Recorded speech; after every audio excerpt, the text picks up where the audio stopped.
in the 23rd Ha'ara, he says an interesting thing.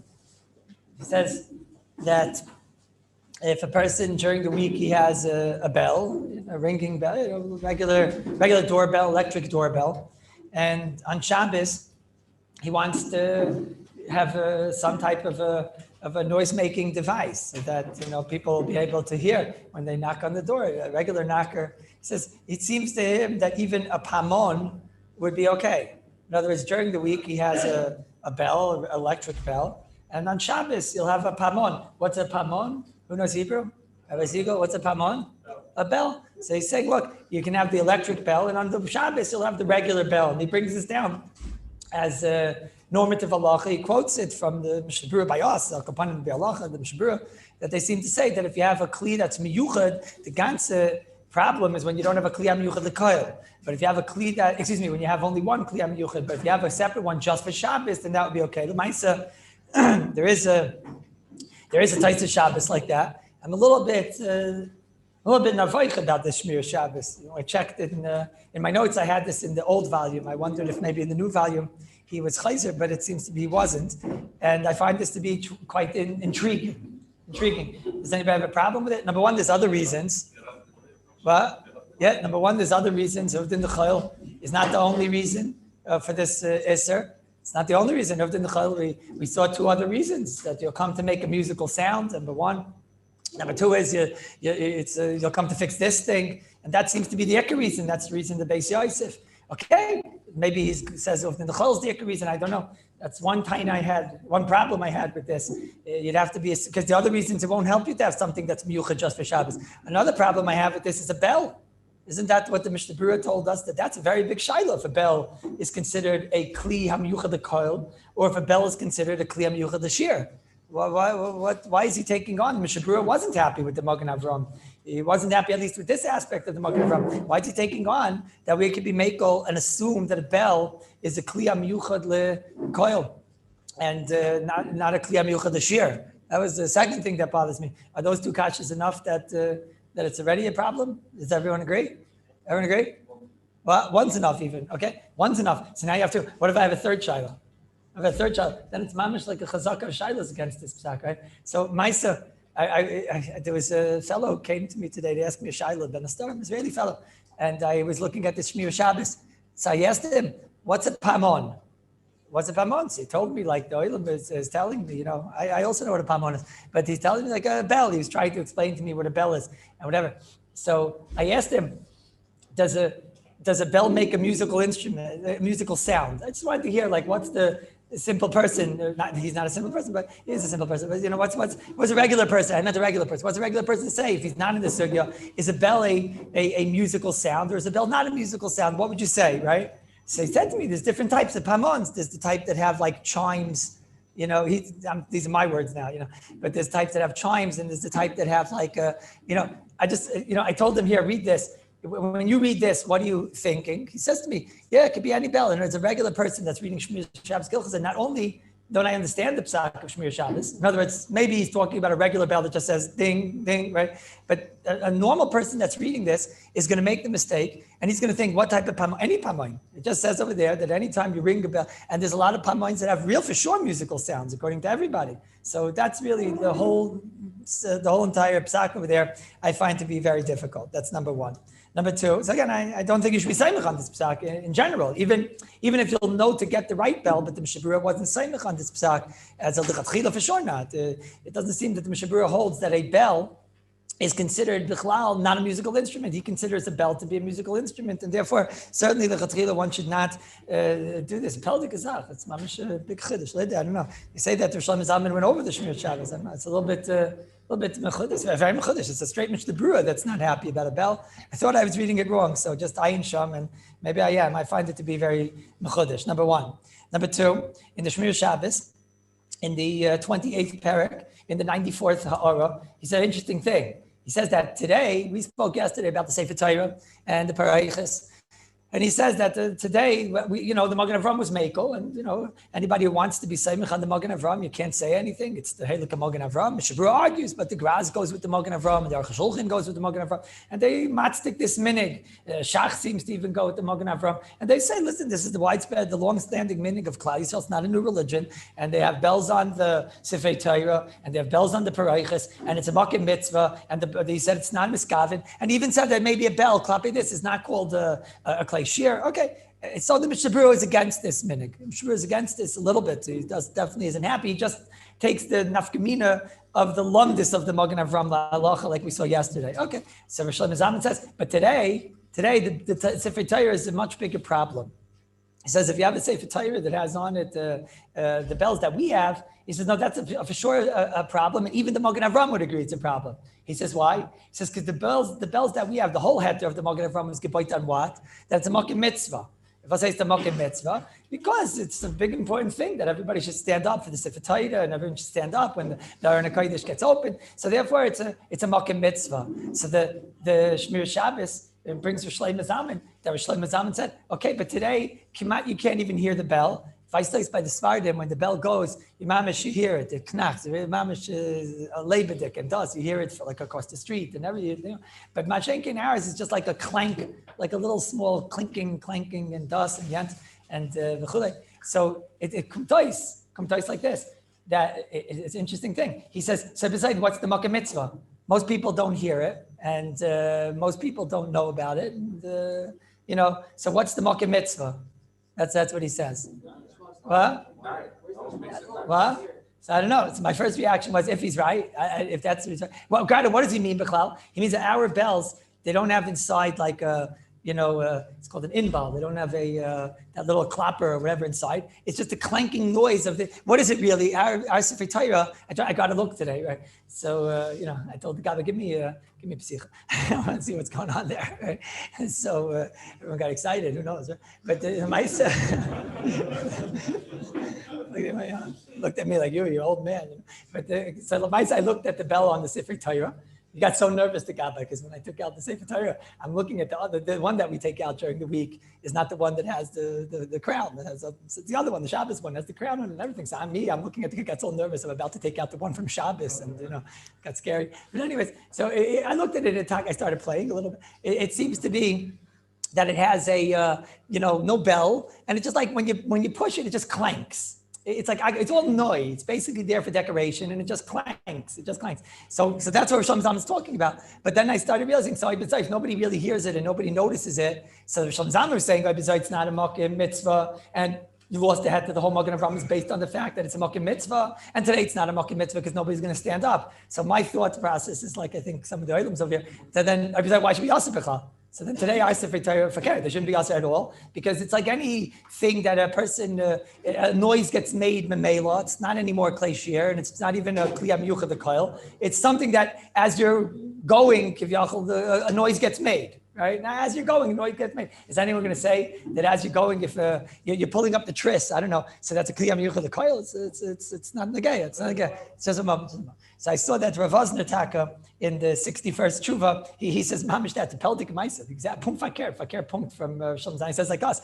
Now, I got nervous because you see that's Torah of Shalom Zan, and you think like, okay, maybe you're making a mistake. But I see that Rav Osner Taka says that. He says, it's not Aser. He says, Pum Fakir. He says, today our Sefer Torah is no problem at all. They're just there for noi, and they're not making a sound that anybody is noticing anyways. So therefore, the Chayr, that's the Pashtas. I don't exactly know what Shalom Zan means. So this is the Pashtas. So it's two psakim in the Shmir Shabbos, which are difficult, very difficult psakim. Mm-hmm. I'm not saying it doesn't make noise. I'm saying it's clanking. It's not. It's like a agovdik. It's not. What? What's the mistake? It's baruch. If you what I saw today, the Sefer Torah that I saw, it's just like clanks. It's just like noise. It's taka. The noise is that this is what it used to look like. I guess our noise, the Ashkenazim, is to look like the Sfardim Sefer Torah. I guess that's our noise. Right? Sorry. But yours, the Mishnah holds is also so. Okay. Sorry. I don't know. Until I learned the sugya years ago, I never chapped that there was a minig of the bells on the Sefer Torah having a certain purpose and a tachlis. And did anybody ever here realize and because of that stand up? Maybe, I don't know. Yeah, okay, maybe. I don't know. Okay, there's enough here that didn't. When you're in the Sephardi shul, you stand up, you also wake up. I mean, there's a lot going on. It's I guess maybe in the middle of Kriyas HaTorah, they should start shaking around the dust. Okay, so that's Rabbi side.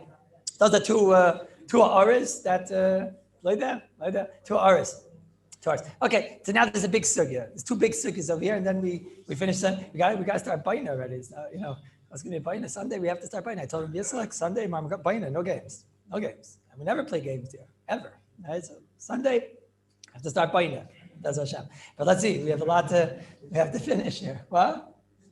Sundays, Bez Hashem. Okay. So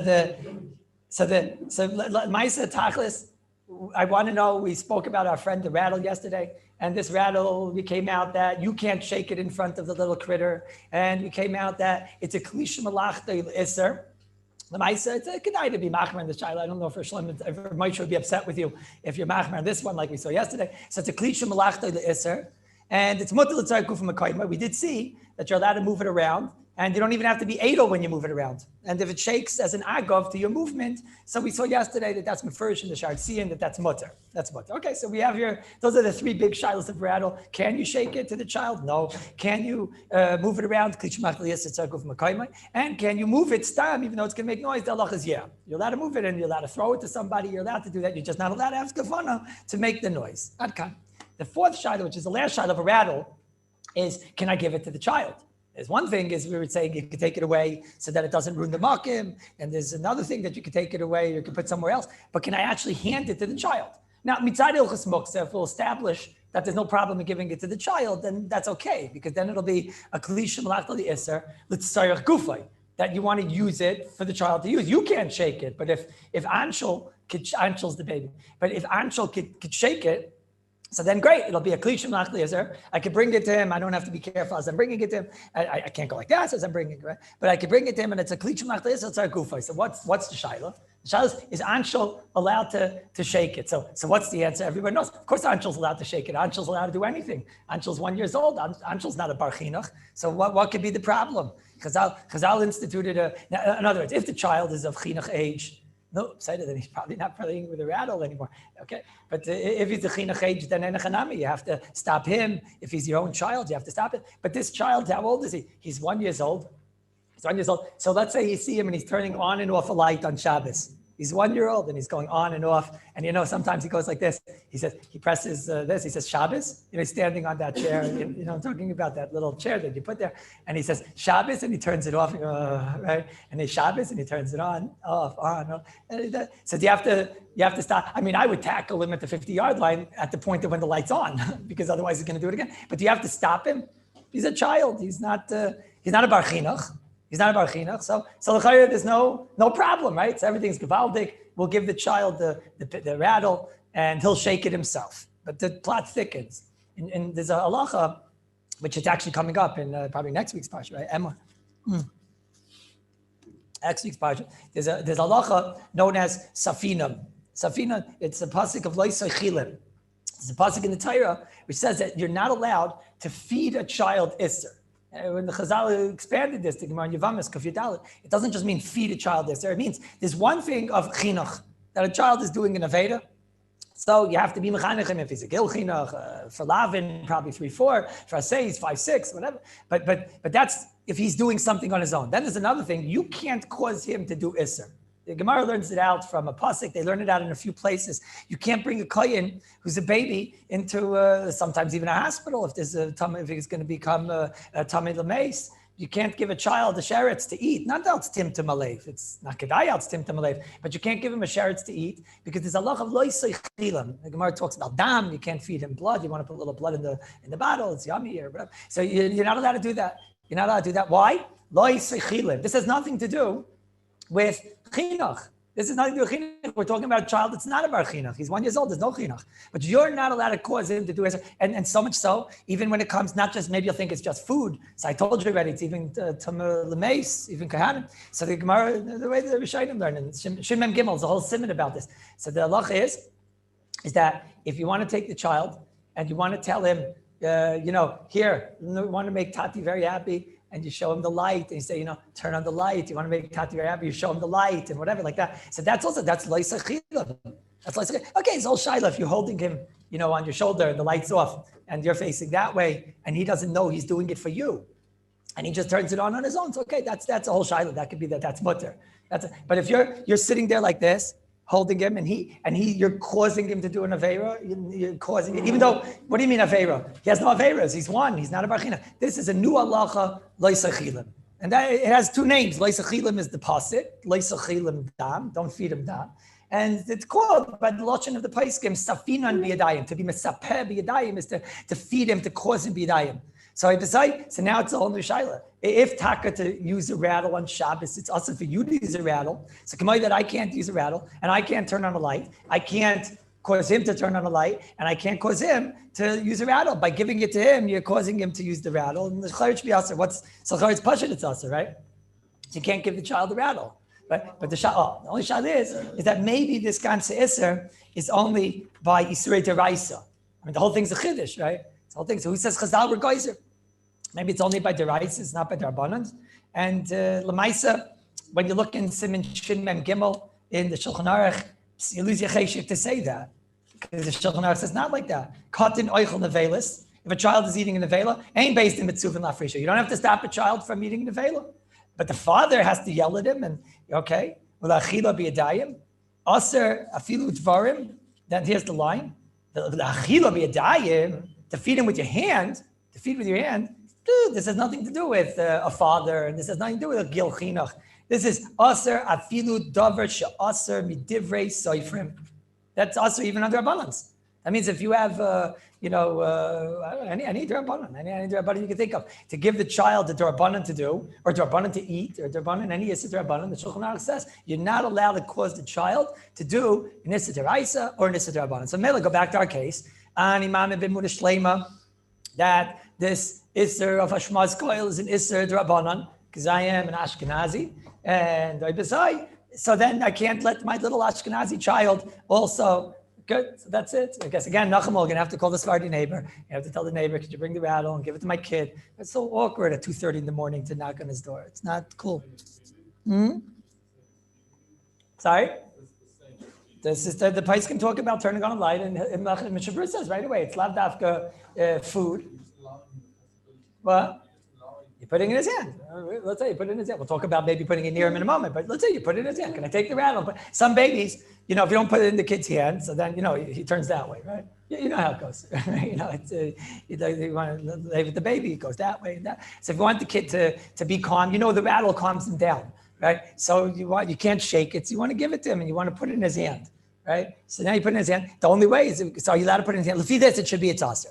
The chayra say, kumtais. There's a bir halacha. Let me say first the groundwork. There's a bir halacha, because it's a new sugya. Most people don't know so much about the sugya. So the bir halacha, he brings here a Rashba. The Rashba argues on the Shulchan Aruch. And he says the only time they made a din of safinan is on deraisis. It is a deraisa, but the only isser of safinan of leisachilim is on deraisis. So besides, you can't get the kid to turn on the light, and you can't get the kid to eat nevelis and dam and treifis and whatever. But the Rabbanans, there's no din. Chazal weren't good. Now, you look at the Rashba, it sounds like even the Rashba is only saying it on things that are his tzoyrich. It's not stam saying it, we'll see in a moment. But it seems to be that, to tell a child, to make a child do a Rabbanan, so there is a hatter out there, the Loika Shulchan Aruch. This is the Loika Shulchan Aruch. The Bir Halacha is quick to bring this Rashba, he's quick to point out, it's the Loika Shulchan Aruch. So then, maybe that's what we can have. Okay, look, it's a rattle. The kid needs it. There's a rashba, and I want to go to sleep, So you put that all together, and maybe that's enough to be makel. There's a rashba, and the rashba is makel on loisachilim, and hashmaz koil. Maybe you could even say, all types of weird things, like it's another suffix because the Shulchan Aruch doesn't bring it. You can say all types of. But once I know there's a rashba, and I know the child needs it. So maybe, even though the Shulchan Aruch is not makel, but maybe you have what to start with, right? But the very interesting thing, in the Rashba and the Tshuva, somebody asked the Rashba a shaila on the Rashba. He asked him like this. He's a very murdik at Tshuva. because the Rashba gets upset with the shoyl. You rarely see that in the Chuvas. The shoyl asked the Rashba, allow a child to do, under chinuch, obviously, but you're allowed to give a child a drabanan, and there's no din of leisachilim, no din of safinan by a drabanan. He says, I have a Gemara not like you, because the Gemara says in Ksubis, the Gemara says that when a woman nurses, so the Gemara says she's allowed to nurse until the age of 2. Okay, now it depends. I should say it like this: she's allowed to nurse continuously or not continuously until the age of 2. That means if the child for a short time stopped nursing, you're allowed to go back. You're allowed to go back. But once it hits the age of 2, and now the child stopped nursing, so there's an isser for the child to go back to the mother. If the child never stopped, you're allowed to go to 4 or 5. It sounds like, he's under the chuppah gevenach, right? But you're allowed to go and go and go. But if he stopped, if he's already 2 years old and he stopped, the halacha is not allowed to go back. Until the age of 2, it's needed for his health, and you're allowed to go back. From the age of 2 on, and the Gemara says, if you stop nursing, so then you're not allowed to return, because to drink milk out of the original container, that's an issur d'Rabbanan. There's an issur d'Rabbanan to drink milk. So the baby, he's allowed to. And again, until the age of 2, it's no problem. From it never stopped, keep on going, right? If you stopped at the age of 2, so then there's an issur to return. Okay? So yes, now this whole list is only an issur d'Rabbanan, drinking the milk out of the original container, it's an issur d'Rabbanan. So the shoyl asked the Rashba, so according to you, this is shver. According to Yishver, you hold that there's no issur. What's the whole issur? You're taking the baby and you're causing the baby to eat. What's the issur, b'chlal, right? The issur is that you're causing the baby to eat, and that's an issur d'Rabbanan of eating the milk out of the mother, like some type of an issur. It's like a shaksu or something, whatever it is. But you're the one doing it, so you're causing the baby to do this. So you're causing the baby to be over on an issur d'Rabbanan. What do you mean? You, the Rashba, holds that there's no problem of safinan on d'Rabbanans, especially when you see the kid needs it. The kid's drinking, so there's no problem, right? So that was his kasha on the Rashba. So the Rashba says that's a kasha. Like you see from the anger in the Rashba, that's a kasha. That's a kasha. I said that. I get this sometimes. People say things that I said. I said that. He says, the Rashba says, I said that. I would never say that. You think I said that any issur d'Rabbanan, that you can let a child, you can cause a child to do any issur d'Rabbanan? I meant it has to be at tzorich. Those are the words in the Rashba. So what is the Rashba's answer? Like, what the Rashba is saying is that even this, which is a tzorich, the kid is going to eat, right? But it's got to be like a very big tzorich. Even the Rashba, who is mekel and allows you to cause the child to do a d'Rabbanan, he only allowed you to cause the child to do a d'Rabbanan when it was not just a tzorich, because the kid is drinking the milk, and that's not enough. It's got to be a very big tzorich. I looked today, what's the Gedara? What's called a big tzorich, right? And the Chikrei Leiv, one of the Svardish Gedolim, he's very busy with this. And like that, I don't really know, but I know one thing. Now let's go back to our Shiloh, Nachamol. I have a rattle, Anshel. I want to give it to Anshel. I know it's going to make him quiet. Am I allowed to give the rattle to Anshel? So it sounds like Safina. And according to the Shulchan Aruch, it's for sure Aser, because the Shulchan Aruch says even a Rabbanan you're not allowed to do.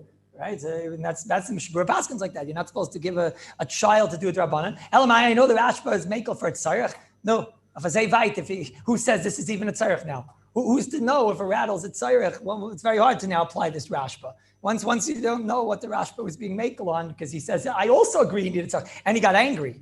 that it was so pashut. How could you not realize that that's not called a tzarech? So I'd be scared to pick up my hand and move a rattle. Maybe it's also not enough of a tzarech. Okay.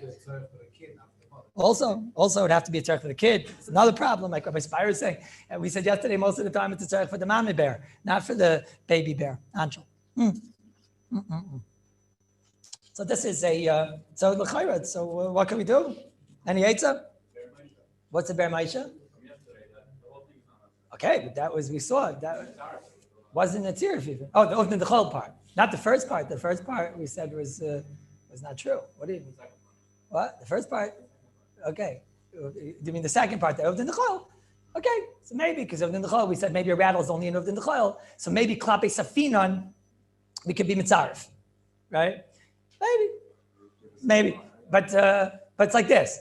It's like this. There's a graz, and that's really what you were asking before, Rabbi Markowitz. There's a Balatanya, the graz is in Siman Shin and Gimel. He says a klal in Safina, and once you're getting Safina, you might as well get some nice ideas in Safina. He says there's a chilik tzvishin between there's two types of isurim. there are isurim that are based on time, like eating on Yom Kippur. It's not based on an Isser Chefza, it's based on Azman. Or let's say Sukkah is a shtickle Shiloh, what exactly that is. Okay. But let's say Yom Kippur is a good example. Okay. And then there's an Isser, which is in the Chefza.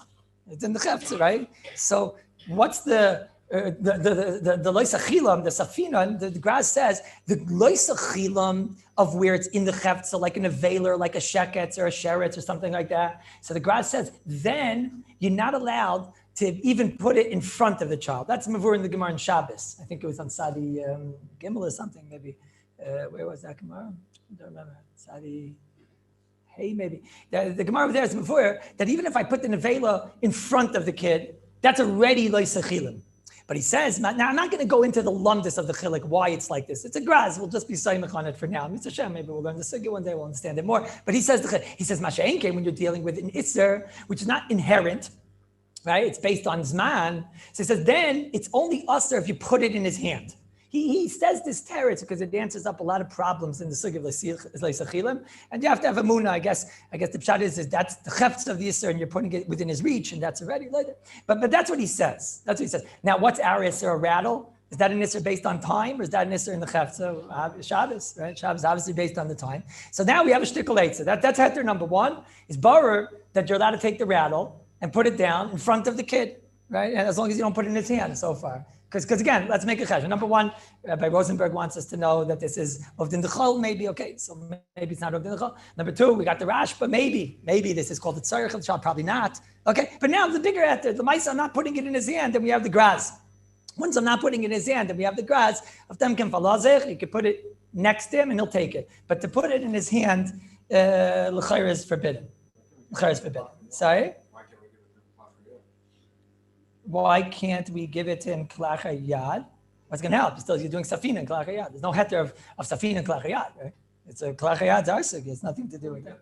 Sorry? I'm sorry? That's a separate Israel. Here's the Israel Safina, and it's causing the child to do it. He's going to do it, not Klach Yad. Now it's like this. Okay, so we got it to the baby. How did we get it to the baby? That's halacha ma'aseh. That's it. Now we're done with rattles. Everybody knows what to do now, right? To move the rattle around, no problem. To whatever, it's a guf makaymai. To give the baby the rattle, just don't put it in his hand, put it next to him. To shake in front of the baby, it's also. That was a ganze Welt. You got a ganze Welt now. Okay, now one last thing, and then we go to the also very geschmack shaila, Mr. Shem. Hopefully we'll get there now. But one more thing, very interesting, is I saw the Debritziner and the Ber Moshe has a different shuv about these inyanim in Chelik Hey. Siman Pei Dalet. What's over there in Chelik Siman Pei Dalet? So he talks about these shoes that have bells on them. So it's like the magic word of the week. No, he's got these shoes with bells. So did anybody's mother torture them and make them wear them when they were children, or no? What? What? What's this? Chest hair? Wait. Chester? I don't know what this is. No, some parents, I think I remember this. My therapist says it's good for me to talk about these things. No, nobody remembers that sometimes the parents would get these weird ideas and make the kid wear shoes and bells and everything. And then somehow the bell you would find like under the bed and, okay, whatever. Parents did these things, what should I tell you? So the kids are, so the Ber Moshe, the Debritzina, he talks about this, right? He talks about this, these shoes. He talks about these shoes. And he says that Lamaisa, the kid, what's his shaila? His shaila is how you're going to put the shoes on the child. If the child can tie his own shoes, then great, right? But not every child could tie his own shoes. Some of you guys don't know how, right? So nobody could do this. Put the shoe on the child, or is that sufficient be dying? That's needed. You're causing a child to do isser. He's going to be walking around with these bells and making all that noise. That's what his need is. So he has three things he says there. He says, number one, he says, it's a mitzvah. Why is it a mitzvah? He said it's very important that the kid should have bells on his shoe because then you know where he is. That's what he says. Why are you laughing? That's what he says. He says it's very important that he should know where the kid is because then you know where the kid is. So then the kid will never get lost, right? That's very good. What? It's a very big mitzvah. The child shouldn't get lost. What do you mean? It's a very big mitzvah. Okay, call the services on you. What? Yeah, like a cow. Okay, fine. You said it. I didn't say it.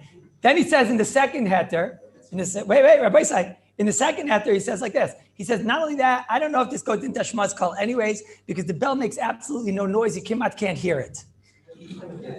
Why? Everyone will get a chance to talk. Why can't I just, say what it says here, right?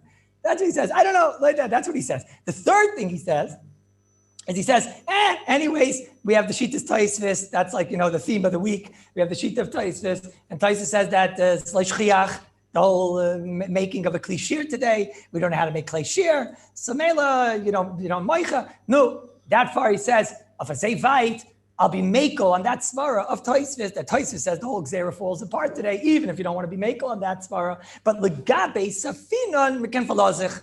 I guess he means, Klape Safinon, which itself is only a Durabanan over here, and the Rashba, and all that. So if Azevite, we're not going to make a Safinon on something that Taisvis himself says there's no Gzera today. Those are there. Okay, the first two Heterim, no, say that. But the third Heter, that third Heter, if he's right, so then game over. We can give the kid the rattle, right? If he's right on the third, okay, the first two Heterim a little bit weird, but the third Heter, right? If you go that Taisvis, Taka Bisman Hazeh, Taisvis is going to tell us that we don't know how to make Kli Shir. So that means, in general, I'm not Saimich on this Taisvis. No, but for Vait, I won't be Saimich on the Taisvis. But for Vait, that I can want to know, my over on Safinon, I could be Saimich on the sheet of Taisvis. Everybody's with me, right? So and then it comes out that I'd be able to take the rattle and put it into the little Anshel's hand, right? Good? So is anybody going to do it this Shabbos? What?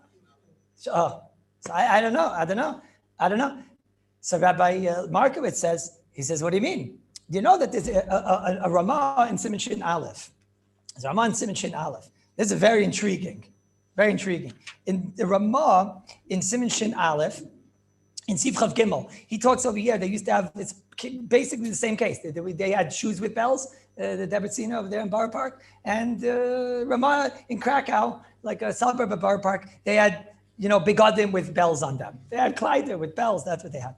Right? So Kumtzegein Ramah, he's discussing over here, are you allowed to wear these bells on your beged? Because when you're going to go out, you're going to come to take them off, or is it called carrying? And that's the Sibur why it's over here in Shin Aleph. So he says, the Hadim Mutter Lot says Bizagin Arugan. Over there, we said you're allowed to have bells which are sewn onto your beged. So how are you allowed to do that? What does he mean? He says, what about Hashmaz Koil? You're making a noise. What about Hashmaz Koil? So he says, Dafka Shein Ben Inbol and Hanami. You got to make sure to take out the clapper. What's that thing called in English? No, I thought it wasn't called that thing. What? Clapper's Yiddish word. No, what is it? Clapper. So you got to take out the clapper and sorry, it's nicht klappen. The kids is a klap nicht. Yeah. So wait a minute. Rabbi say, come to get the Mogen Avram. And he asks on this Ramah, you know already what the Mogen Avram is going to ask. The Mogen Avram, Rabbi said, come to gain the Mogen Avram. You know what the Mogen Avram is going to ask. The Mogen Avram, the Shitasai. The Mogen Avram, when it came to a Sefer Torah, did the Mogen Avram mind when we took Sefer Torah out of the Paroiches? Did he mind when we opened up the Paroiches and the bells were flapping and clapping and outsting? Yeah, the Mogen Avram mind. So the Mogen Avram is not going to mind when the kid is walking around with bells and this and that and everything, right? So come to gain the Mogen Avram. And the truth is, right, that's what you should say. That's what I would have said in the Debretzina's Shaila. I would say, put on the shoes on the kid. Mogen Avram, look, the Mogen, if Rabbi say, if the Minigan Kalish was that they took the Sifrei Torah out, and the meaning of the Svardim is to take out the Sifrei Torah, and the Samich al Mogen Avram, and the Graz is Samich al Mogen Avram, or all the Achreinim are Samich al Mogen Avram. So Lemon Zal Yingel Taka, it's nicht as Safinen, right? Let the kid be Samich on the Mogen Avram. Say it like that, right? The kid will hold like the Mogen Avram. So he's got these shoes, he's walking around with the bells. Why does the Debretzina have to work so hard? Because the Mishnah Berurah. No.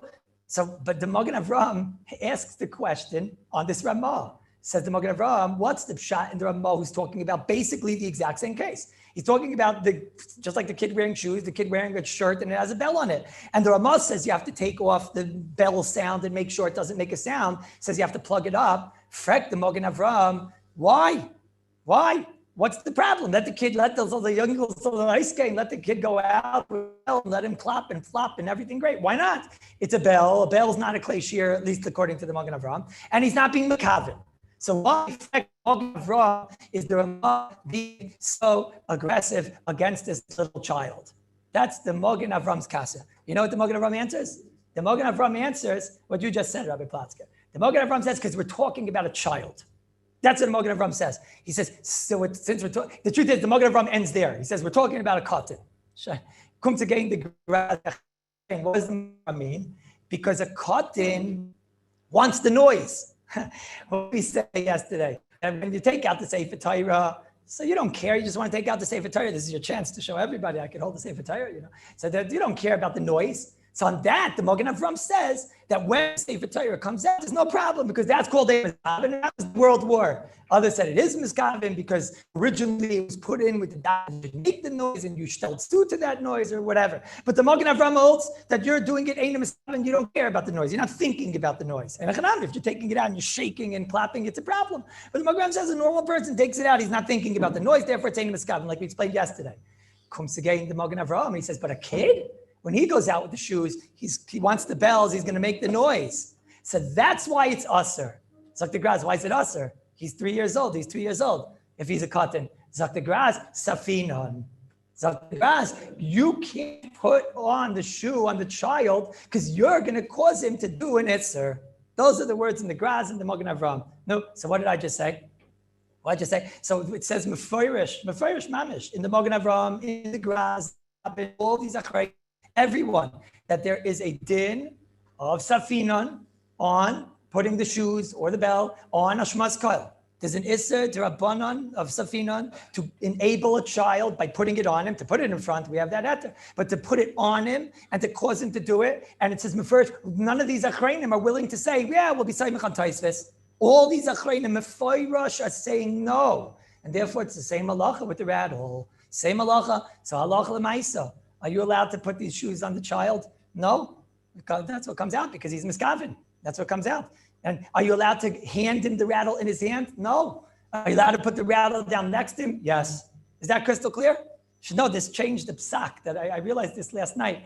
I used to and I made a mistake. I realized this last night I've been making a mistake.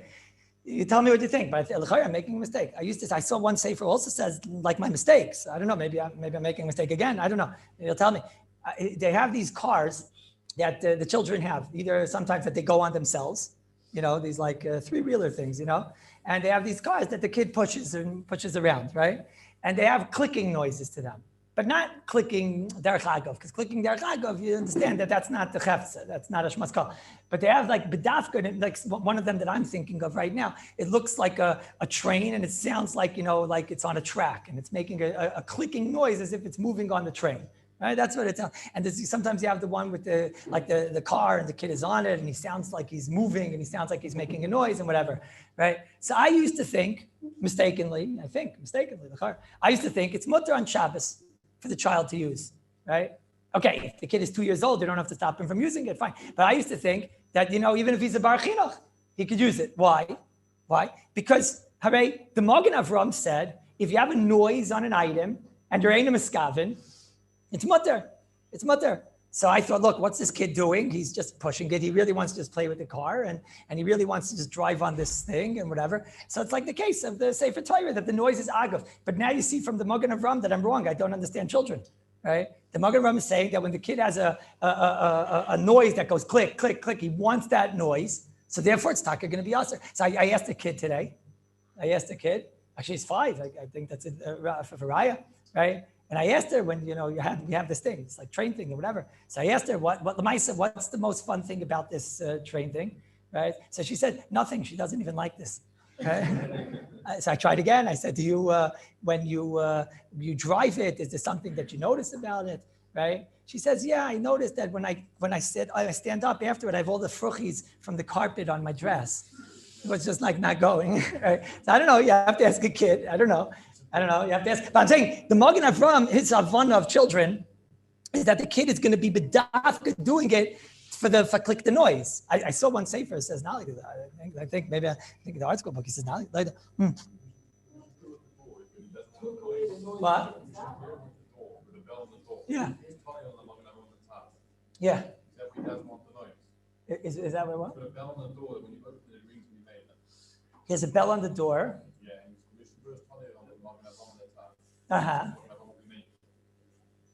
But that's an adult. Yeah, he's just trying to open the door. Yeah. I mean, assuming that it's not a clay shear, but yeah, he's opening the door, and that happens with Mela. He doesn't think about the bell every time he walks into he doesn't care. Say it, it's a shtick or whatever, like anything. And what he's definitely not cognizantly thinking about it. Kids, it's not like a kid who's bedafka for clapping and popping. Also, that's what it says in first. That's what it says in first. What? What's this? What? Oh, I don't know what this is. What, they put a plastic cup and it sounds like a motorcycle? Yeah. What, in the bike? Yeah? Why, it makes a noise. It's not miyuchid. What? They leave that plastic always? That's interesting. I don't know. That's interesting, Shiloh. That's interesting, Shiloh. It makes a certain type of noise. I don't know. Okay, listen, Rabbi side. This is a very serious thing. It seems to me that this is what Yossi does. And I don't know, let's see. Maybe I'll. What? Yeah, he means like a three-wheeler or something. But, they do it only on big bikes. So it's a very, very big shaila, and okay, we'll have to see. I don't know. It's a good shaila. Okay. Now this is the last shaila. Let's see if we have time for it. At least we'll start it. I mean, let's at least start it. Very, very geshmak shaila. Very geshmak shaila. You know, you're gonna have to go back a door or two or maybe three, but it could be that these things they come back in style. You probably have this. Those old square clocks. They have like a battery in them. You know what I'm talking about? Who knows what I'm talking about? Yeah, the little square ones, right? You for sure. You don't have that? What? Yeah, excuse me. I have this. Thank you. So wait. Now I know some of you don't have these clocks and whatever, but the shaila and the nafkamina is to get a lot of things. So let's use it as a case study, and then we'll go. What's a shaila? Shaila is the way these clocks work. Is, well, the actual clock is battery operated or whatever, but the alarm going off is not a battery. It's not based on the battery. You have this shtickle, this little floogie-doogie thing, this thing that comes up, this little stick up, right? And then you pick it up and you put it down, and that makes it that the alarm is either going to go off or the alarm is not going to go off. That's one type, which we'll talk about in a moment. Then there's another type, which is like, by me, it's Mickey Mouse, the Mickey Mouse clock, you know what I'm talking about, right? And has on top the little ears, right? Maybe it was Minnie, but it was the little ears on top, and it claps back and forth, ding, ding, ding, like that, right? These are mechanical clocks, basically. Now, obviously, electric clock okay, so what's a shaila? The shaila's like this, and again, I'm using this as a case study. And Mitzvah Hashem, we're going to get tremendous nafkaminas from this, tremendous nafkaminas. It's one of the biggest yisaidis, which you're going to hear now in Hilchos Shabbos, if we get to it today, but at least to start, one of the biggest yisaidis in all of Hilchos Shabbos is in a hidden sugi over here that nobody knows about. It's a Peladik Maisa. This sugi is one of the major yisaidis in Hilchos Shabbos. So what's a shayla? The shayla is like this. The shayla is that, can I press or pick up, in my case, I'm thinking there's two different ways, right? But can I pick up that piece? And that enables the alarm to go off at 7 in the morning, 9 in the morning, whatever you want. Right? That enables the alarm to go off at 8 o'clock, okay? Something in the middle, right? So can I pick up that alarm? Can I pick up that stick, right? That's one shot. What would you think?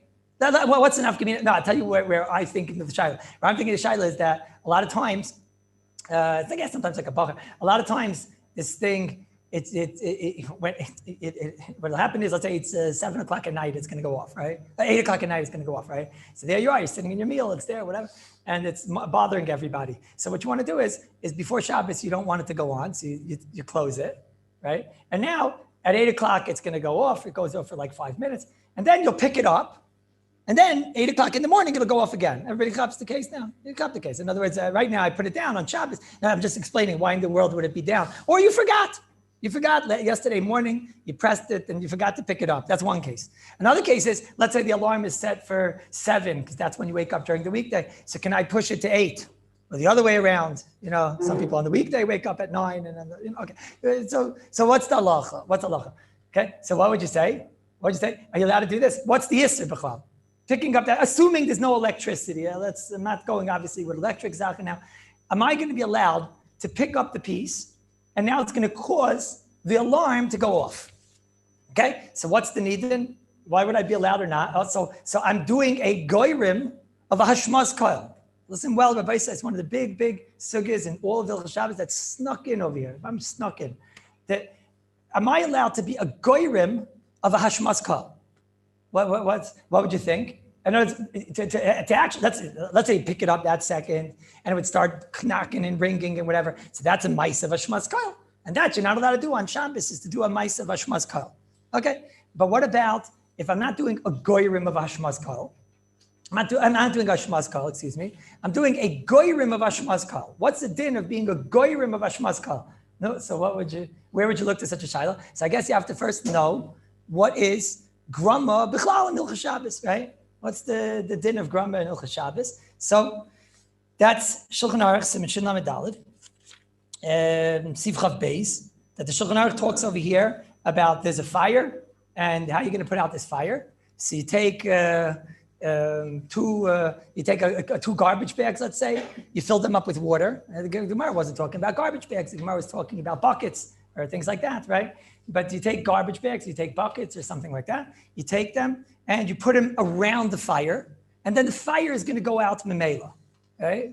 I'm sorry I have to do this, and I hope I never have to do this again. There is 1% in this room which doesn't belong in this room right now. They know who I'm talking about. If they'd like to leave, they should leave.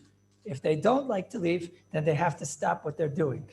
Okay? The 1% of the room, I'm sorry I wasted the time of everybody else in this room, but they should know that you don't belong in this room if you're doing what you're doing. Okay, whoever that's Nageya, so then you should leave. Whoever it's not Nageya, this never happened. Okay, now, again, you have, and it ruined my train of thought, so it's a gezel of the Rabbi, so it's not Beseder. Okay, Al Kapanim you have, that was not cool. So whoever it is, should not be here next time. Thank you. So now, you have here a fire blazing on a table, and now you want to know how to put out that fire on the table. How are you going to put out that fire? So chas v'shalom, you can't pour water on that table. So what do? So the Gemara says you take a bucket and you take a garbage bag, you fill it up with water, and now the fire is going to come to that bag, and it's going to pop that bag, right? So what's that? That's mutter. Why? Grama. That's what the Gemara says. I can't take water and pour it on the fire. But what I could do is I could take a bag of, my example is a bag. You take a bag of water, you put it around the fire goes to the water, explodes the bag, and it puts out the fire. What was that? That's a grama. That's called a grama. And that's mutter on Shabbos, says the Shulchan Aruch. Teva she'achas ba'or, because one eitzah and then there's another eitzah. Oisim b'chitza b'kol ha'kelim l'hafsik, afilu kli cheres chadashim, with water. With water, you could fill them up with water, put them near the fire hits it, pops open the water spills on the fire, and the fire goes out. Gram kiboy mutter. So now I know gram is mutter on Shabbos. So what's my case, Sachakol? I'm picking up the stick, right? And now what's going to happen? In 12 hours from now, there's going to be a hashmas koil. So am I allowed to take a kli and start doing a hashmas koil? That's usher. You're not allowed to do that on Shabbos. Am I allowed to be goyrim hashmas koil? I'm picking this up, and in 12 hours from now, it's going to be goyrim hashmas koil. So what's the din of goyrim hashmas koil? So that, now I know, gram is mutter. Look, if gram is mutter to put out a fire, so then gram is mutter to do hashmas koil. Just everybody here knows, wait, gram is mutter? I'm allowed to do all gramas on Shabbos? What's this? So the Ramah right away, he says, no, gram is mutter b'makim pseida. He right away, he fears ice, yeah. Gram kiboy mutter, zok the Ramah, b'makim pseida. Okay, so now we have to talk. I have here my clock. If I pick up the piece, so then what's going to happen? The alarm is going to go off, not immediately. It's going to go off in 5 hours, 12 hours, whatever it is. So it's a grama of the isser of a shmas koil. A shmas koil is causing a noise. So grama of a shmas koil says it mutter. So Shulchan Aruch sounds like it's mutter, and the Ramah says if it's a hefsid. So now, is this a hefsid? So I guess waking up is a hefsid, right? Waking up is a hefsid. But the truth is, it's even more pashut than that. What's the pshat? Where do you ever find any? Is there an issur d'rabbanan of grama? If it was a real issur d'rabbanan, are there any issur d'rabbanans that you're allowed to do with makom hefsid? You learn muksa, there's no heter. You learned all the Rabbanans. There's no such thing that you're allowed to be makim hefsid do the Rabbanans. Chas v'shalom. What?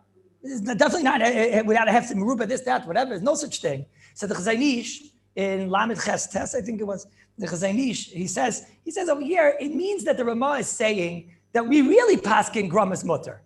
But we say, don't do it. Don't do it. So really gramas mutter, but don't do it. So if you have it tzarich, you could do it. What's it tzarich? Hefsid. The Chazon Ish says, chayil is it tzarich. Okay, mitzvah is already enough. The kids don't do gramas on Shabbos. But if you have a big need, you're allowed to. No, so the guy has his alarm and he needs it tomorrow morning. If I establish it's a grama, then it's mutter, right? So besides that should come out in our case. Halach l'maisa, am I allowed to pick up that thing? L'chayra, it should be a grama. Okay, it's a simple case of a grama, simple application of a grama. And grama b'makim, grama v'ashmaz kail, you're causing ashmaz kail. Grama b'makim hefsid is going to be mutter. So if grama b'makim hefsid mutter, grama b'makim big tzarich is mutter. So this should also be mutter. Adkan, l'chayra. Okay? But there is a tremendous yisai that says that what I just said, l'chayra, is not true. And it's an unbelievable yisai in Hilchos Shabbos. And like I said before, it's all snuck in here in the middle of Shin Lamed Ches. Over here in Shin Lamed Ches, in Siv Gimel, Shulchan Aruch says like this. He says, Zuga Makashkesh l'shoyes. He has some kind of a grandfather clock over here. Asya Yidei Mishkoila, some type of thing. It's mutter la'richo la'chino mibaydiyoy. So a great chiddush. You're allowed on Erev Shabbos to set and wind your grandfather clock. You're allowed on Erev Shabbos to wind and set your grandfather clock. That's what it says over here in the Shulchan Aruch. Why? He says, and then it's going to go the whole day. Is there any chiddush in that? I'm allowed to turn on lights on Erev Shabbos too. I'm allowed to put on, to cook the food and let it cook on Shabbos too. What's the chiddush? So this is a big sugya. There's another hashmaz kol. Hashmaz kol has two chazal. There's one hashmaz kol of what we've been dealing with, that making the noise on Shabbos. And then there's another hashmaz kol. There's a hashmaz kol of like a maris ayin type of hashmaz kol. What's a hashmaz kol of a maris ayin? That people, if I do something on Erev Shabbos and it goes on its own, they're going to think that I'm doing it on Shabbos. I spoke about this already. I mentioned this. The example of Chazal was an example of like a grinding mill or something. So the halacha is, are you allowed to have a grinding mill going on Shabbos because it makes this loud noise? It's going on its own, and people are going to think you're doing it now. So here comes along the Shulchan Aruch with a chiddush. He says, you're allowed to wind the grandfather clock. Now, what's the chiddush? Because it says in the Mishnah Berurah, every hour, bang, bang, right? Every hour on the hour, it rings. So now everyone's going to think, Gewalt, every single hour he goes over and he rings a bell or something like that.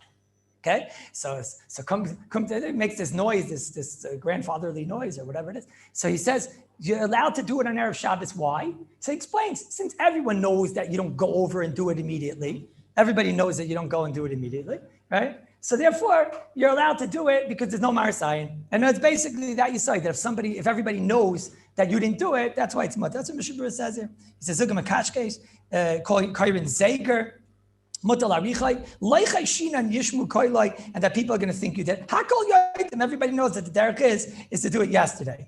Okay, so that's the Etzem Malacha, right? But the only thing that the Shulchan Aruch is saying is that it's mutter, and you're allowed to do it by diyayim, and that we're not going to be chayshid that you're doing on Shabbos. Doing what on Shabbos? Meaning, there's something I'm not allowed to do on Shabbos. What am I not allowed to do on Shabbos? Meaning, the chiddush over here is you're allowed to do it on Erev Shabbos. And that we don't say that if you did it on Erev Shabbos, people are going to think that you're doing it on Shabbos. What's it? What am I not allowed to do on Shabbos? That we have to have a chiddush that you're allowed to do it on Erev Shabbos. No one's going to chayshid you that you're doing it on Shabbos. What's the it? What's the it? So the Chai Adam, we learned this last month, in the beginning of the last month. The Chai Adam says, yeah, I'll tell you what people are going to think. They're going to think that he's winding the watch. That's what they're going to think. They think he's winding the clock. And that's what they're going to say. Komash V'lan, that we don't say that. And but what is yes usher? It's usher to wind the clock on Shabbos. That's what it is. So now, we're not going into this sugya, but if you remember last month, this is of the biggest world wars. The Panim Iris holds you're allowed to wind the watch on Shabbos. We paskin, you don't. Okay.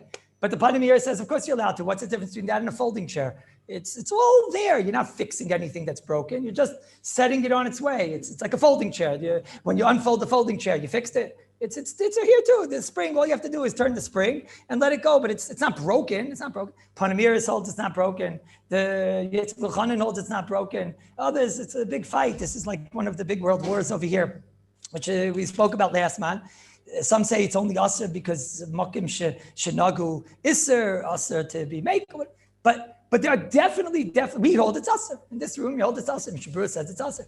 But there are definitely big achreinim that learn that there's no iser of winding a watch on Shabbos. So how are they going to learn Shulchan Aruch? How do they learn Shulchan Aruch? Again, listen closely. We'll be messiahing with this. Again, the Shulchan Aruch says you're allowed to wind the watch in Erev Shabbos, set up the grandfather clock in Erev Shabbos.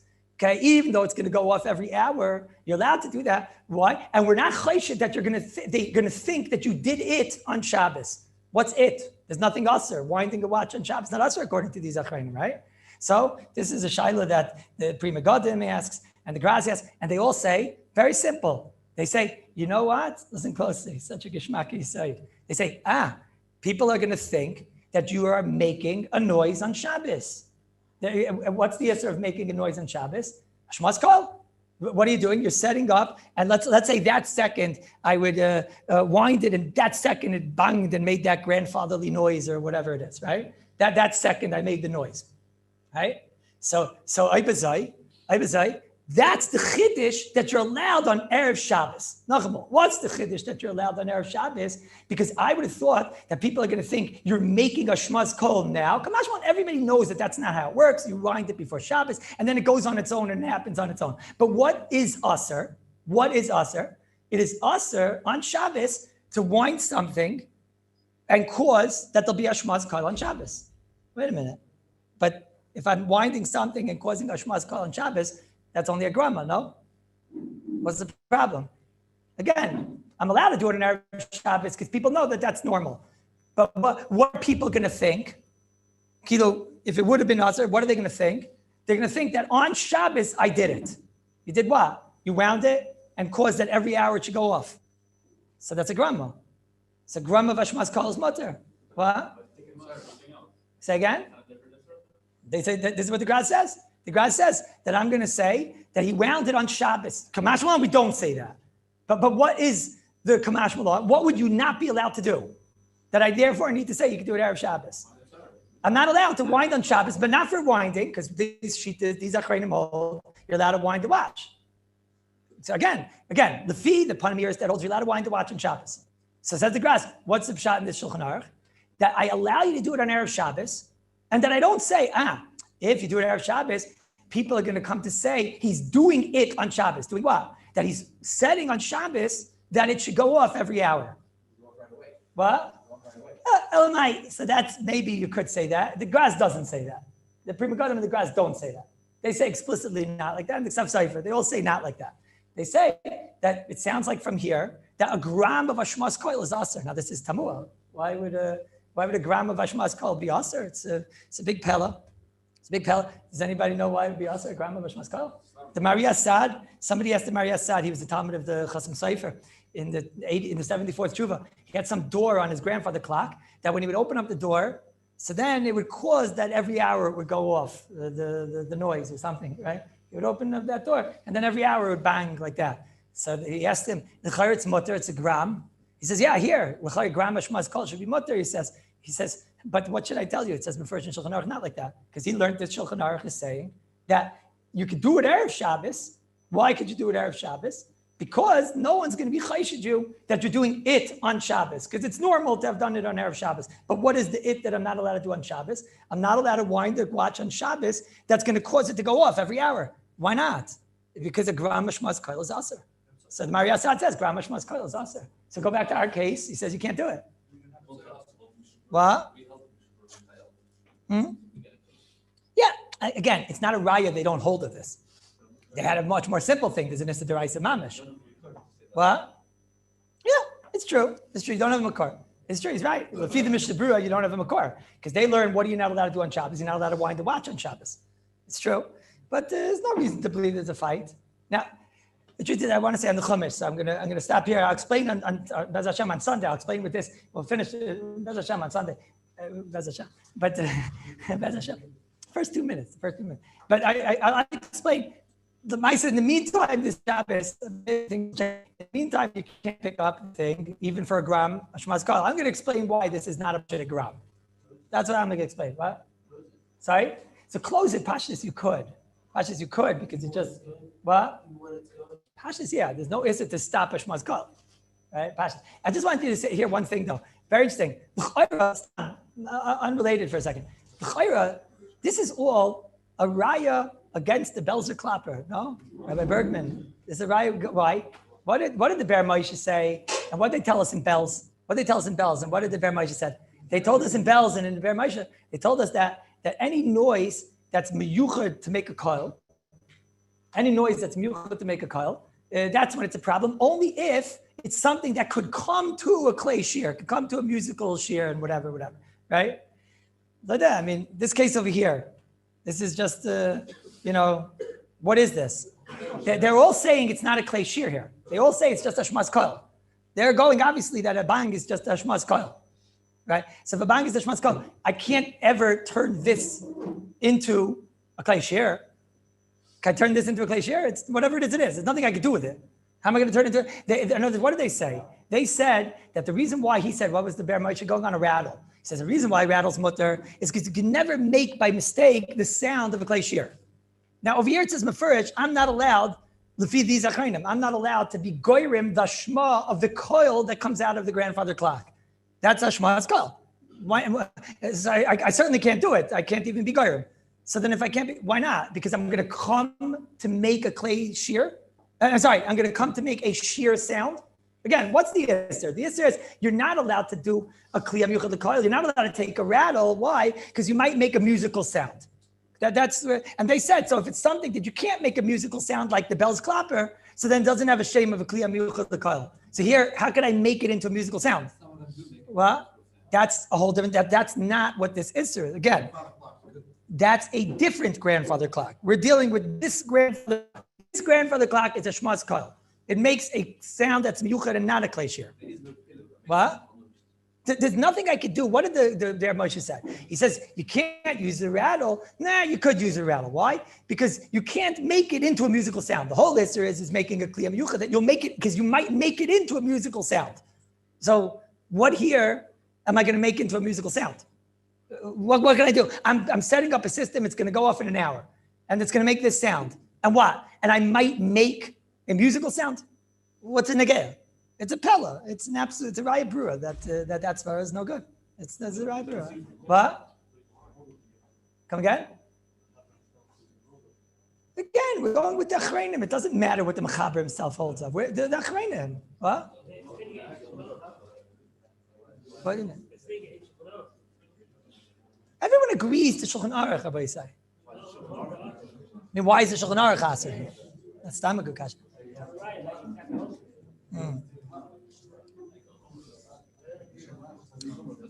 Yeah, but okay, obviously, if you go like that, it's simple. We're going with these achreinim. How are they going to say it? That's a very interesting shayla.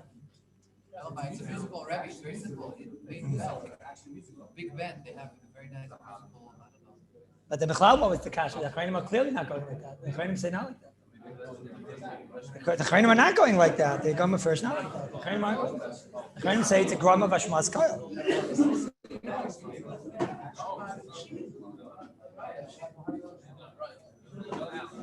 Okay, it's a zarchin. Good. It's a good shayla. We have to see. It's a sham. It's a sham. It's a sham. It's a what? It's a sham. On Sunday, anyways, I'll explain that. Then a kuda why it wouldn't be a grama. Then Mitzvah Shem will start buying it.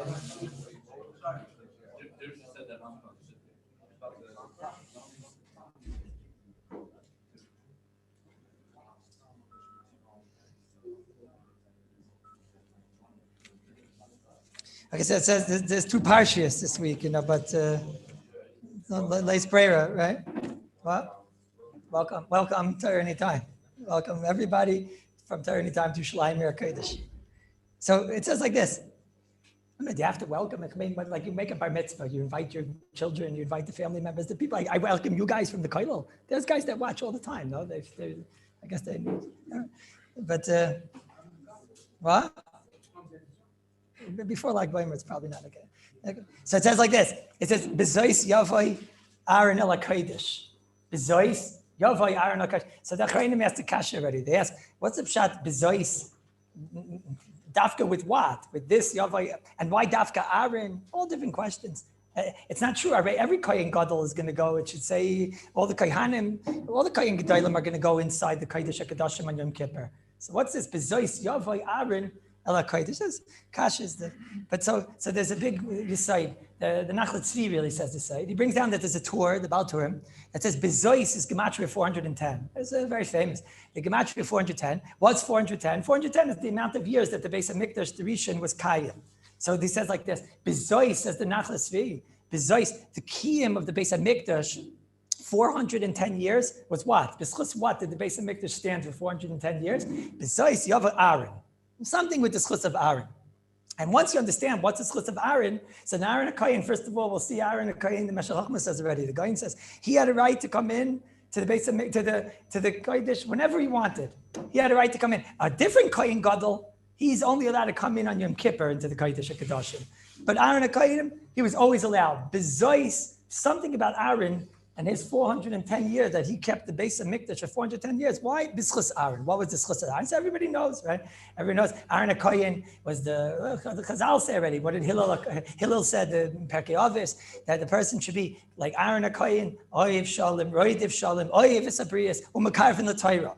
Al Yudei is looking to make shalom, trying to make shalom. If he's trying to make shalom, he's oyev Torah, oyev sabriyas, oyev shalom, right? So bezois, with the midah of Aaron HaKohen, that he was always looking to make shalom, that's what gave the Beis HaMikdash. The Beis HaMikdash is a makom that has to be geboit on shalom. So therefore, that's what gave it shalom and existence for 410 years was Aaron HaKohen and his midah. That's what he says. Stam, understand who's Aaron HaKohen. The Klal Yisrael were in the Midbar for 40 years. How many days is 40 years in the Midbar? It's 350 barach, right? Times 40. It's like barach 14,000 or something like that, right? Something like that. So 14,000. So it says there's a medrash.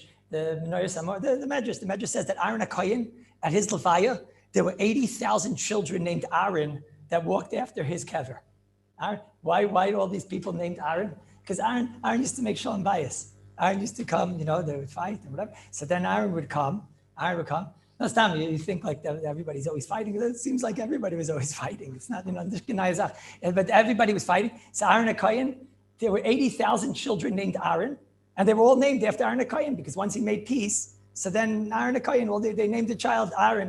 Like I remember when I was young. The Satmar Rebbe was nifted like around that year.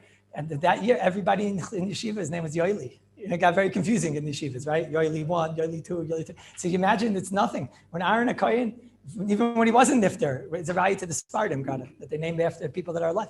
But it's Aaron HaKohen, every child, Aaron 1, Aaron 2 in the class, it was like, Kulei Aaron, right? Aaron, get out. The whole class, everybody left. That was the matter. But anyways, 80,000 children were named after Aaron because Aaron made peace for 80,000 families. Stop, do the math. They were in the Midbar for 14,000 for 14,000 days, right? That means if you do the math, Aaron HaKohen was making shalom like 6 families a day.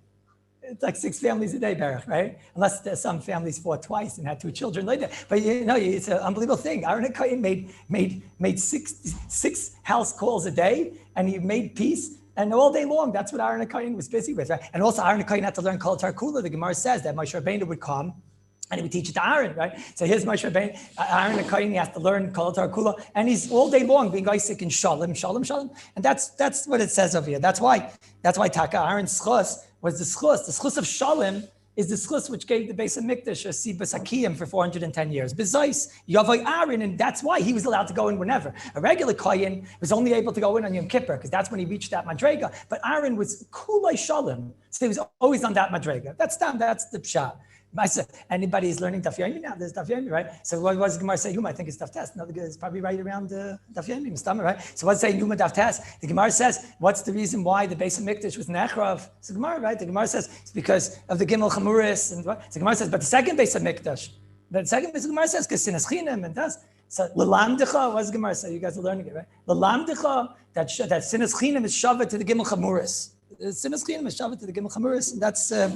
So that means obviously there's 2 types of shalom. The first Beis HaMikdash didn't have shalom beineinu lavinu shebashamayim, right? There's 2 types of shalom. There's one shalom of us to avinu shebashamayim. Then there's another shalom, which is the shalom of ben adam lechaverai, right? And that we didn't have in the second Beis HaMikdash. So the kiyum of the mikdash is only at Kama that Klal Yisrael has this level of shalom. That's that. Okay. So there was a Maisa in Wien. Vienna, in 300 years ago, more, 350 years ago, there was a Jew named Shimshon Wertheimer. He was a great Goin and tzaddik and Talmid Chacham Atzim, and he was also very beloved by the Kaiser of the Austro-Hungarian Empire, and he was so beloved by him that he became his treasurer. He became the, Sarah Oitzer, right? He became the treasurer, which wasn't uncommon in history, because the Jews were always, they're people that you can trust and like that. So and he was also a tzaddik and a Talmid Chacham, and he became very close to the Kaiser, however you say it, and that was very good for the Jewish people. It was very good for the Jewish people that they had, an in by the Kaiser. And then the Kaiser was very impressed by Reb Shimshon Wertheimer, and he was very impressed by the people that surrounded Reb Shimshon Wertheimer. He was like himself a tzaddik, and you can imagine the people that surrounded him were good people, tzaddikim, and he saw the Jews as very fine, ethical, chashuv people. That's how he viewed the Jewish people. So one day, I think it might have been Tisha B'Av, that's how the story goes, and he saw that Shimshon Wertheimer didn't look so good, and this and that. So he explained to him, we're in Kallus, and this. He said to him, what's the pshat, Taka? You believe that for the last 1,700 years, you've been in Kallus? And why is it, Taka, good people and fine people and ethical people? So why is it that Akash Baruch Hu is placing you in Kallus to kafi what you believe? Why would he put you in Kallus for all these years? So he really didn't know what to say. What's he going to do? He's going to explain to him sinas chinam and this and that and whatever. And also he's afraid whatever he answers could be a chilul Hashem, what he's going to say. So he didn't know what to do. So the Kaiser got very upset with him. And he told him he wants an answer within, some say it was 24 hours or 3 days, but he said he wants an answer. And if the answer doesn't meet his likings or whatever, so then he's going to cut off his ties with him and the Jewish people in general. So he didn't know what to do. So he answer right away. It's not so negay for us, but then some say he made a tiny schalim. But Al Kapanim, he told him the answer is sinas chinam. That's the answer why we're in Kallus these years. If you look in the Gemara, it's meduyik. If you're learning the Gemara, you'll see the diak is that once the sinas chinam goes away, the Beis Hamikdash comes back. Like that. I in the Gemara good, and that's what it says in the Gemara. But anyways, so he said sinas chinam. That's why we're here. The second the sinas chinam is over, we're going back. The Kaiser was very upset. He said, that's the reason. A kleine zach like that people fight with us is our entire Yiddishkeit. But that's a kleine zach, German. But that's it. Because they fight and because sinas chinam, that's what it is. He couldn't believe it and didn't understand it. And he was very upset. And he told him he's cutting off ties with him. And that night, the Shimshon Wertheimer had a dream.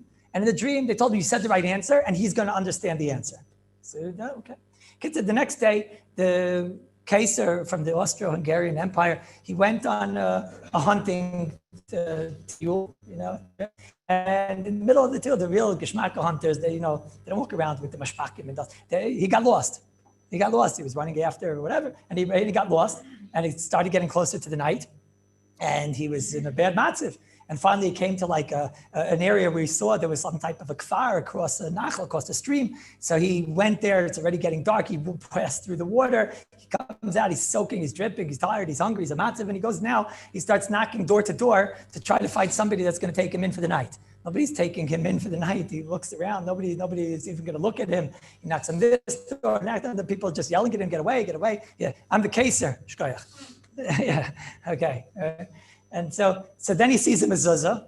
He knows the Jewish people. So he says, and he learned a little bit from Shimshon Wertheimer while he was his treasurer. So he knocks on the door, and the person looks through the window. He says, Ich bin a Yid.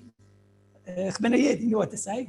And he said, oh, come in. He gives him mamish, that tremendous welcome. He tells him, yeah, he got lost and this and that and whatever. Helps him out. He gives him a bed and he gives him this and that. And whatever. He takes care of him. Right? In the morning, he tells him, is there a way you can drive me back to where I guess he had like a BMW over there. So he tells him, could you drive me back to my whatever? He says, sure, he could take him back. He takes him to Agala. They're getting closer and closer to the palace. He gets to the palace. He says, okay, wait here. He goes inside. Okay, he shows him his card, Kaiser. And he goes inside. He comes out and he's dressed like the king. Shemaine of a good, with mamish, everything and dust and the stripe and all that. He comes outside. This Jew sees, Kaiser. It says, now you tell me whatever you want, I'm going to take care of you. He says, he's mamish, he's can't believe what he's seeing over here. This is the Kaiser. He says, I'm telling you, you took care of me, and you're machnes orchem to me. Whatever you want, I'm going to take care of you. he thinks this is like, when you get caught off guard, as they say, right? This is his chance to ask the Kaser for anything he wants. So he says, all right, you know what? He says, I live in that little kfar over there, there's another kfar nearby. He says, every Tuesday, there's a Jewish fellow that comes from the neighboring kfar. Everything is a peddler, right? That's a real chutzpah. He comes into our kfar and he sells his wares and he finds all get the mitzias and dust and whatever, right? I never came into his kfar, right? And, I want you to, maybe if you could write like a ksav, something that says that he's not allowed to come into our kfar anymore. It's a shad. He always traces and he always, so right then the case says, now he understands Shimshon Vertaimer. And he called for him. They gave him something nice, and they took care of him. And he said these words to him. He told Shimshon Vertaimer, he says, "Sit pas nicht." I don't know if he said in Yiddish or not. Meir Prameshlana used to say on Erev Shavuos this Maisa always, every Erev Shavuos. He used to say we have to have leiv echad, ki'ish echad b'leiv echad, and you have to hear it from the Kaser of the Austro-Hungarian government that he told Rav Shimshon, he told him, "Sit pas nicht," a klal that are so fine and have such havana and such ehrlichkeit and such feinkeit, it doesn't pass them that they shouldn't be ki'ish echad b'leiv echad. It didn't pass. It doesn't pass. But now I understand why you're in Kallus. That's what the Austro-Hungarian emperor, that's what he told them. And that's the Erev Shavuos. That's what you have to do on Erev Shavuos. That idea of shalom. No matter, in Rechaim Volozhin, he went to Yadua, Rechaim Volozhin, whenever there would be some machlekes in Volozhin, he would always be involved in trying to stop the machlekes. It bothered the Talmidim. He would be involved in every narishkeit. Rechaim Volozhin was the Gaon's Talmud, and he was the Rosh Hashiva of the ganze Klal Yisrael. And he was every time there would be somebody fighting over this, a chicken, who knows why, every Mishigas in the Welt, there's Rechaim Volozhin getting involved. So the Talmidim told him, after Ken Zainz, it passed nicht. Maybe it doesn't pass you. So he told them, when we come out of davening, we back up 3 steps. And we say, Oisa Shalom B'Mraimav. What's the lesson? That sometimes you have to take a step back. Even for wherever you are, you could be the Rosh Hashiva of Klal Yisrael, and you could be Chveis, the Talmud of going. You have to take back 3 steps, Oisa Shalom. Even HaKadosh Baruch Hu was willing to take back 3 steps and to make Shalom. Because Shalom, a person, whatever costs. Chaim Sonnenfeld, there's a story they say that he had a Talmud named Yaakov Yisrael Bernstein. He used to say over the story, a great Yerushalayim Yidden. He said that one time, it was close to Rosh Hashanah, and there's, in the house of Rabbi Chaim Sonnenfeld, screaming coming out. What was the story? The story was that there was a get between an Isha and Isha, and Rabbi Chaim Sonnenfeld passed in a certain way, and it came out bad for the side of the Isha. Right? Today, they would just put blogs up against it, whatever. But, in those days, on the Nishkaven came blog. So what did they do? So they went to Rabbi Chaim. Yosef Chaim passed in a certain way. The family was all upset. So they were screaming at Rabbi Chaim Sonnenfeld. And the screaming was very bad. And it was so bad, he used to say this for Bernstein, that the Rebbetzin started to cry because nobody ever screamed like that at Yosef Chaim. And he was screaming, Yosef Chaim just sitting down, and he was looking in his Gemara as they were screaming. He doesn't know what he's talking about, and his Pesakim are wrong, and it's a terrible thing, right? And they didn't say. Finally, Yosef Chaim gets very, very serious. He looks up, and he tells them that it's enough. If I'm wrong, and our Beis Din Paskin wrong, Kfar, the din is in Shemayim, and we were toying Shikol Adas, and we'll get our punishment. And if you're wrong, and he paused, and the whole place was bepachad, the concept of Mamish Moira, right? And if you're wrong, and he said it 4 times, and if ich bin gerecht, and du bist, and if you're wrong, and who knows what he's about to say? Basically, Chaim Sonnenfeld, right? He said, and if you're wrong, so then I moichel you believe shalom, and I bench you a shana toiva tikosim zichaz mechayim tavel. So when they left, so this Bernstein, he asked him, nope, say that. Yosef Chaim is a big tzaddik, right? Everybody left right then. He said, he's a big tzaddik. But why do you have to tell them you're Michael? Why do you have to tell them you're Michael? Why don't you just be Michael? I have to tell them like that. I said, look, I'll tell you, it's an Erev Rosh Hashanah, the Yom Adin Kumt. What do you think is going to happen? You think they're not going to do tshuva? They yelled at the Rabbi Yerushalayim like this. But what's going to happen? They're going to come, Erev Hashanah, they're going to be right about to do tshuva, and say they're wrong and whatever. And then the Yetzer Hara is going to come and say, what? You're right. The Yetzer Hara is going to say, you're right. He's wrong. And it's going to be harder for them to do tshuva, and it's going to be harder for them to make shalom. Now it's going to be easier for them to make shalom. Because ringing in their ears is he's moichelas no matter what. It's going to be easier for them to make shalom. You have to go. It has to be the hashkafa. Imre Emes, there's 2 towns nearby Ger. that had a machlekes. There wasn't Ger, but there was two towns that were neighboring Ger. They have a machlekes. So they came to the Me'emes maybe to be Parsha between these towns and to make shalom. So the Me'emes said like this. He said there was once a gvir that he took in 2 sons-in-law to his house when he had a lot of money. And one would eat only fleishiks, right? And one would eat only milchiks. That's the West Coast. We'd only eat, this one would only eat fleishiks, like up to New Yorker, right? And this one would only eat milchiks, right? So then this gvir, he lost his money. So now was done yet? Now so now they only had bread and water and whatever. But it used to be that this one ate fleishiks in that corner, and this one ate milchiks in his corner. And now, even after he had no money, but they retained their corners. He sat on that side and he sat on that side. So the gvir said to them, listen, when I had money and you sat there and you ate your fleishiks and you ate your milchiks, so it made sense. It didn't look like machlekes. But now, that you're eating the same thing, so then Abi sit together and talk and learning or something. Abi that it shouldn't at least look like this machlekes. It shouldn't look like machlekes. And Rabbi said, a multiple site when there was machlekes in between the Derfel and this Kagan and these two Shtetlach, and there was fights between them. So then there was big Yisaitistic hanhagas and Kallus, how to fear a shtetl, whether it's these types of minhagim and these types of hanhagas. And there were things that were very, roy. They were roy that they should be separate and that they should keep our community is not like your community, and we shouldn't have shaykhs to your community because we wanted to keep strong what we felt is the proper tzura. He says, but today everybody's just scrambling just to stay Hashem Shabbos, Hashem Kashrus, just to stay alive, right? Just to be alive. Everybody's just scrambling to be alive. We all want the same thing. There's no more of that. So beside, they shouldn't be fighting. It doesn't pass. It's not negayah to be fighting. It's not negayah to. We all need the same thing. Only the Chofetz Chaim in Radin, there was a mashkiach that was brought to the Radin yeshiva, and the Bachrim were very. This is like not an ayamaisa, but they didn't like the mashkiach.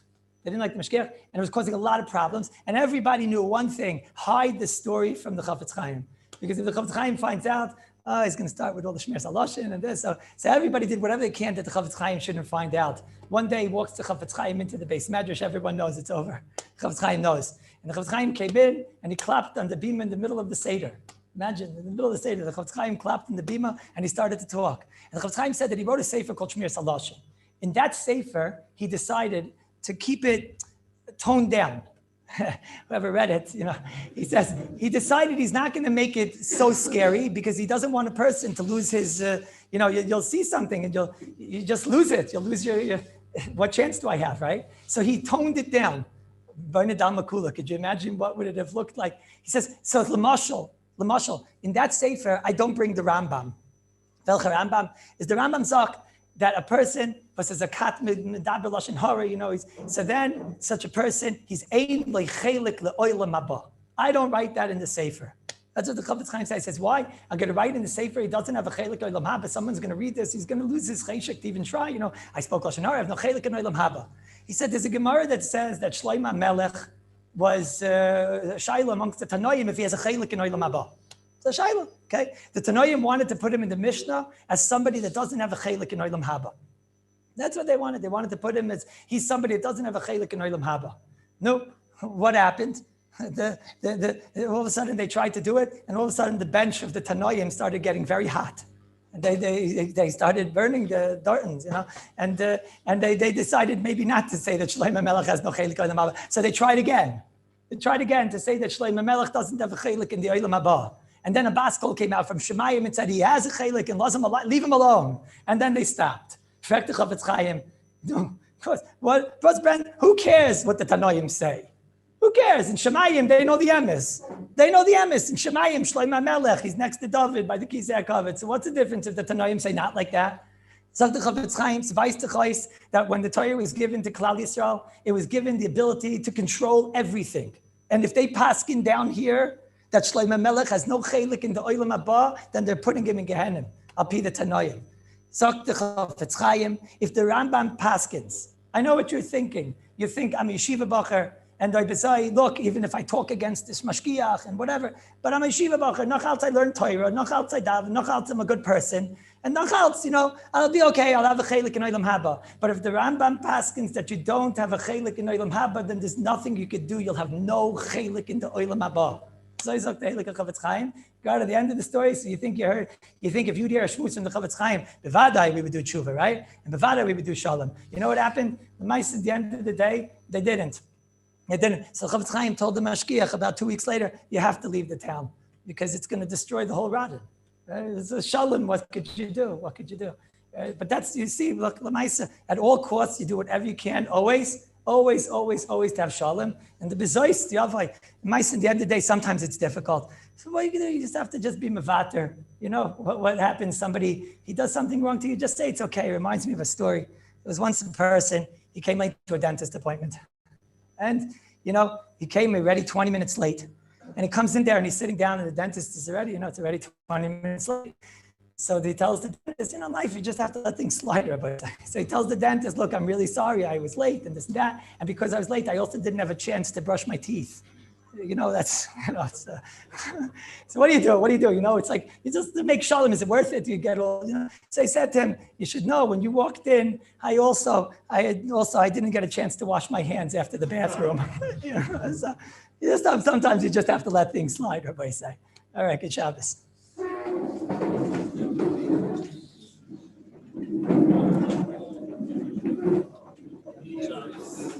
Shabbos. What? Dr. Kallus? I want to know who's the dentist. You should have seen the faces when I said that line. Oh my. Maybe on Aaron Hagodo, Carlin. Yeah. This caver. Yeah. It says Aaron Hagodo. I used to play a lot of Balajua. I said what? 80,000 Balajua. 80,000 Aaron. Really? That's what it meeting? That's what it says. So I just think 80,000 Aaron. And the meeting. Yeah. 80,000.